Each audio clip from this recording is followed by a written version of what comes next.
Législatives et locales 2025. Jour J, moins. Décompte. Pédagogie et information. Préparatifs et organisation. Acteurs, forces politiques et activités. Législatives et locales de la 5e République. Éditions et plateaux spéciaux sur Gabon Télévision. Législatives et locales 2025. Jour J, moins. Décompte. Pédagogie et information. Préparatifs et organisation. Acteurs, forces politiques et activités. Législatives et locales de la 5e République. Éditions et plateaux spéciaux sur Gabon Télévision. C'est l'heure de l'actualité politique sur Gabon Première et c'est dans la deuxième partie de votre journal consacré à l'actualité politique. Nous sommes à J-23 avant le lancement officiel de la campagne électorale le 17 septembre prochain. Bonsoir et bienvenue à tous. Au lendemain de la clôture de la phase de dépôt des recours liés au contentieux des candidatures des élections législatives, la Cour constitutionnelle a enregistré une 60aine de recours. Ces requêtes sont examinées en ce moment par les juges constitutionnels. L'ambiance de ce matin en salle de délibération de la Cour dans ce reportage de Wilfried Mpiga Mvouamba, Ntam Koussou Nkanoa et Ntam Eyoko.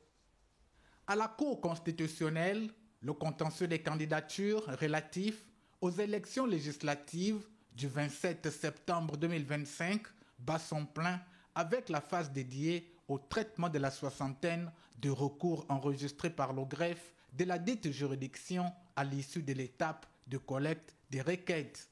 Ce contentieux concerne à la fois des requêtes en validation et celles en invalidation des candidatures à l'élection des députés à l'Assemblée nationale. Le président de la haute juridiction, Dieudonné Abba Ouno, et les autres membres, ainsi que les assistants et les greffiers, examinent minutieusement les différentes contestations tout en vérifiant la conformité des candidatures aux dispositions légales en matière électorale. Dans cette perspective, la Cour constitutionnelle, en sa qualité de juge électoral, se rassure également du respect des droits fondamentaux, notamment le droit de chaque citoyen à se présenter à toutes les élections dans les conditions prévues par la loi. Un exercice déterminant pour la Cour qui veille ainsi à la régularité du processus électoral.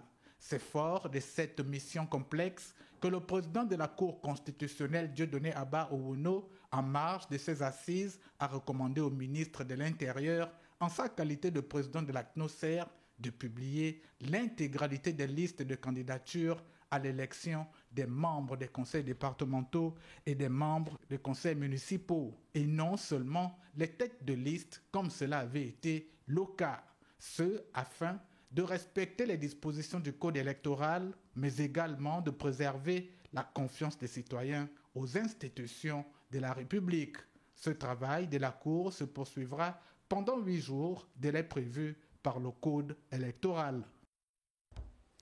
On poursuit avec cette communication de l'autorité pour la protection des données personnelles et de la vie privée relative à la procédure de déclaration simplifiée de conformité lue par le professeur Steve Singol Dinga. Communiqué de l'autorité pour la protection des données personnelles et de la vie privée, APDPVP.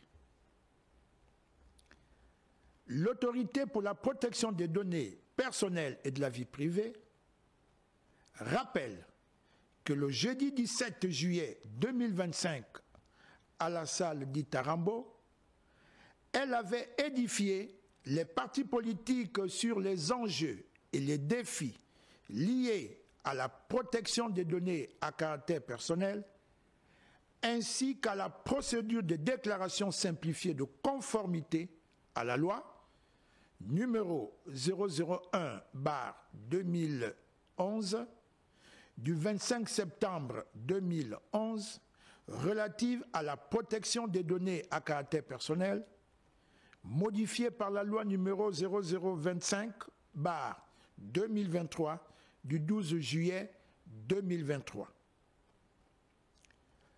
Le 31 juillet 2025 dernier, l'APD-PVP invitait l'ensemble des partis, groupements et unions politiques et les candidats indépendants à procéder à leur déclaration simplifiée de conformité obligatoire.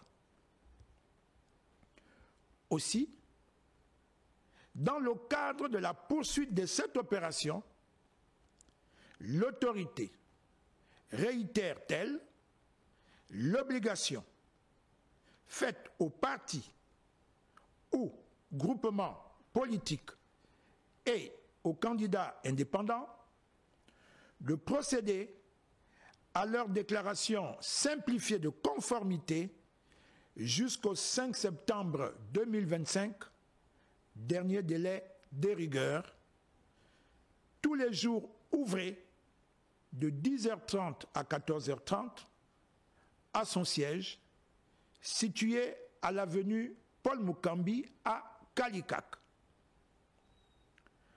Quant aux partis ou groupements politiques et aux candidats indépendants de l'intérieur du pays, les déclarations simplifiées de conformité auront lieu au gouvernorat des chefs-lieux de province tous les jours ouvrables de 9h30 à 15h30 du 5 au 10 septembre 2025 inclus.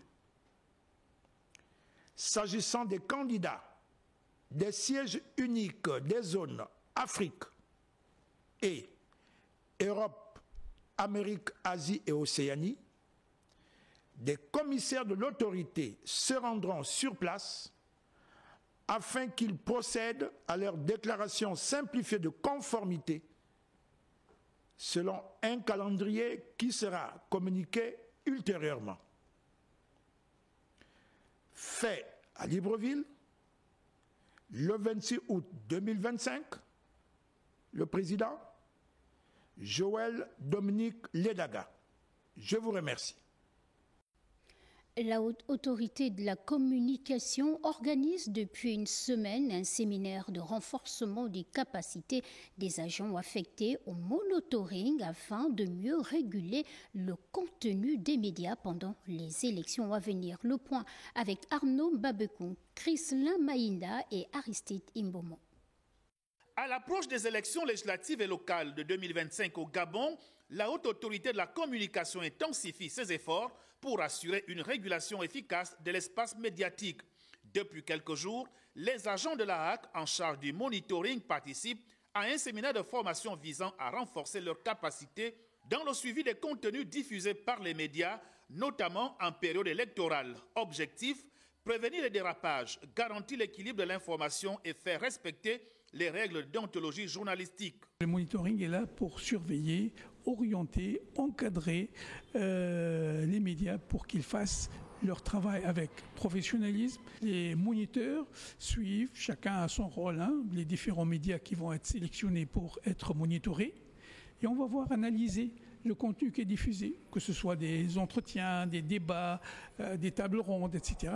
Et voir est-ce que le journaliste a fait son travail comme il faut, est-ce qu'il y a eu des débordements, est-ce qu'il y a eu des dérives, est-ce qu'il y a des manquements par rapport aux règles du métier. Soutenue par l'Organisation internationale de la francophonie, cette formation fournit aux participants les outils nécessaires pour identifier d'éventuels dysfonctionnements dans les médias audiovisuels, écrits ou numérique. Nous sommes en train de rentrer vers les élections législatives et locales. Il est important pour nous de dynamiser notre relation avec nos partenaires que sont les médias aussi bien du secteur public que du secteur privé. Le monitoring numérique au cœur de ce dispositif est salué par les participants comme un levier essentiel pour permettre à la HAC de remplir pleinement sa mission de garant de la liberté de la presse et de la régulation des médias conformément aux dispositions légales en vigueur.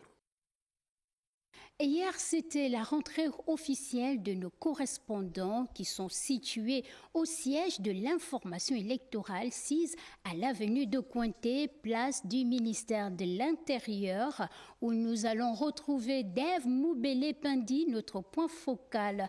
Alors Dave, bonsoir. Dites-nous ce que nous devons retenir ce soir en termes d'information. Bonsoir Eva, bonsoir amis téléspectateurs. Vous êtes justement au ministère de l'Intérieur. Vous avez un repérage justement au 3e étage.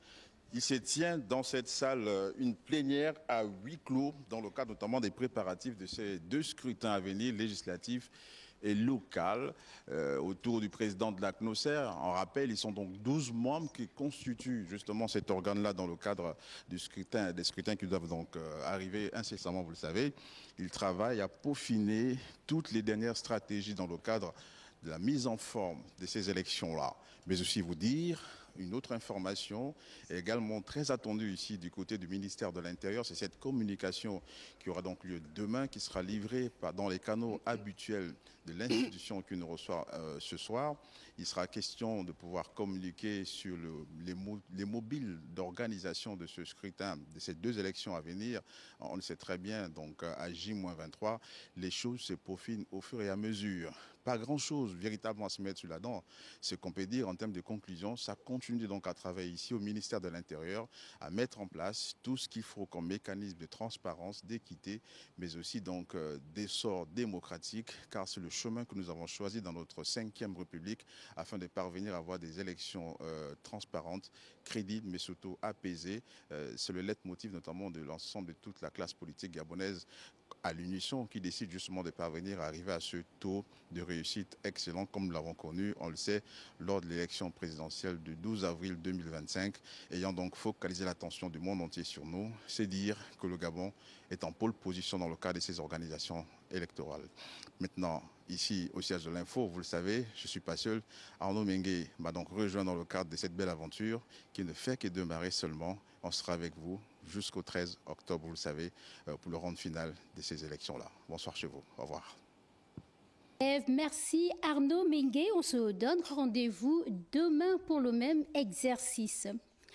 Venons-en à cette rencontre politique des membres de l'Alliance patriotique dans le 6e arrondissement de Libreville. Sylvestre Ngouan, tête de liste aux élections municipales pour le compte de cette formation politique, parti de la majorité présidentielle, a présenté ses 25 colistiers aux populations. Marie-Chantal Ndong, Jean-Herman Nguema pour Le Point. Après la confirmation de sa candidature par le ministère de l'Intérieur, Sylvestre Ngouan Obiang en pré-campagne.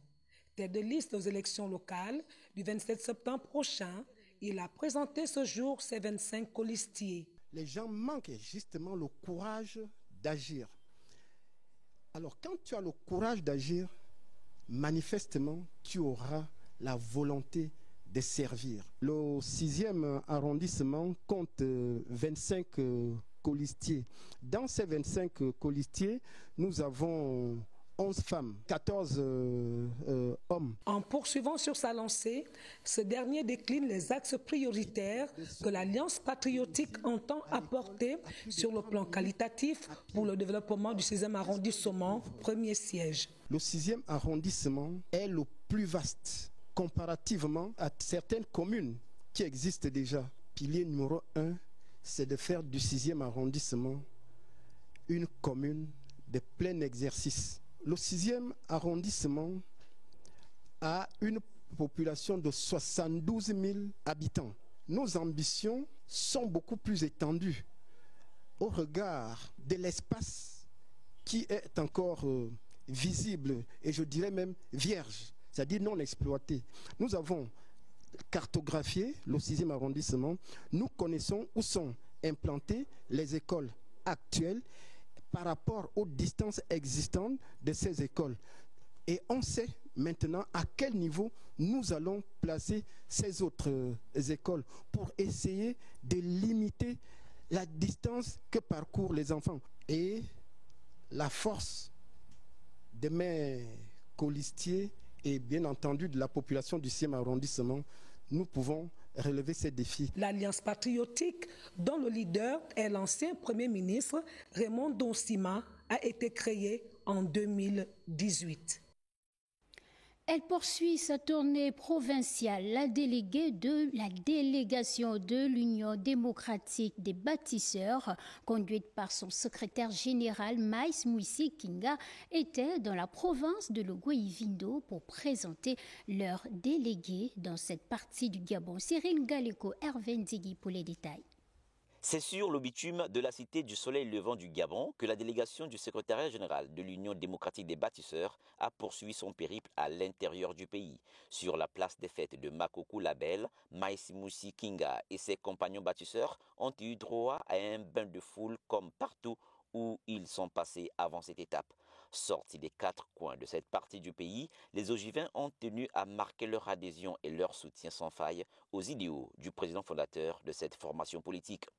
C'est fort de cela que le Logoi-Vindo, à l'image d'autres provinces, entend participer pleinement sous cette 5e République à l'œuvre de construction d'un Gabon nouveau, sous la houlette du premier des bâtisseurs.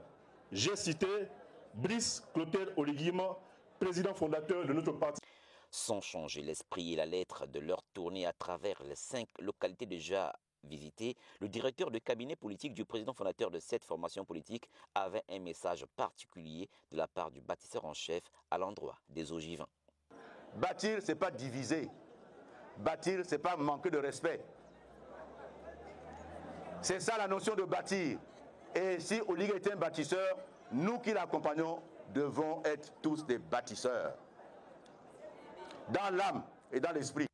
Pour le patron de l'administration de l'Union démocratique, Brice Clotaire Oligui Nguema, le président fondateur de cette écurie politique, entend faire de cette partie du Gabon un endroit où nulle part ailleurs le développement est comparé. Le président a mis le Logoi-Vindo au cœur de son projet politique.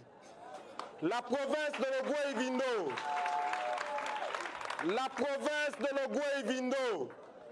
est la province qui concentre dans le projet du président les projets les plus importants de son septennat.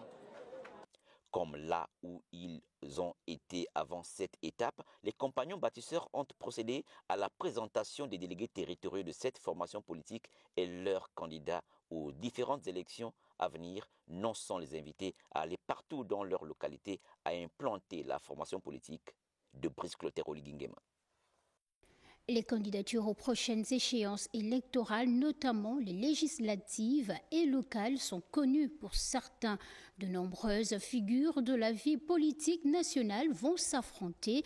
Le cas de Libreville, Ndendé, Port-Gentil, Lambaréné et Mouila. Votre revue de presse s'intéresse ce soir aux confrontations qui mettent en lumière le Parti démocratique gabonais PDG et l'Union démocratique des bâtisseurs UDB. Et c'est avec Cabrel Guillain Limami.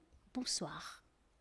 Bonsoir à tous. Le 27 septembre et le 11 octobre sont les dates retenues pour le premier et le second tour des élections législatives, municipales et départementales. Fait inédit, ces élections du genre sous la 5e République seront visiblement très discutées, surtout lorsque les pédégistes et les bâtisseurs se feront face. Tenez par exemple, Gabon Matin évoque des confrontations fratricides. Franck Dan Obiang de réagir, ministre de la Réforme et des Relations avec les institutions, fils de Jean-Baptiste Obiang Etougué, ancien ministre et l'un des fondateurs du Morena, fera face à Redengonde Djenomba de l'Union démocratique des bâtisseurs, fille de Junba, ancien maire du 2e arrondissement et ancien émissaire du Morena. Le département de la Doula, dont le chef-lieu est Ndendé, dont la province de Langounié promet d'être l'un des plus explosifs, surtout pour les législatives. Le journal Le Témoin s'intéresse à Yves Fernand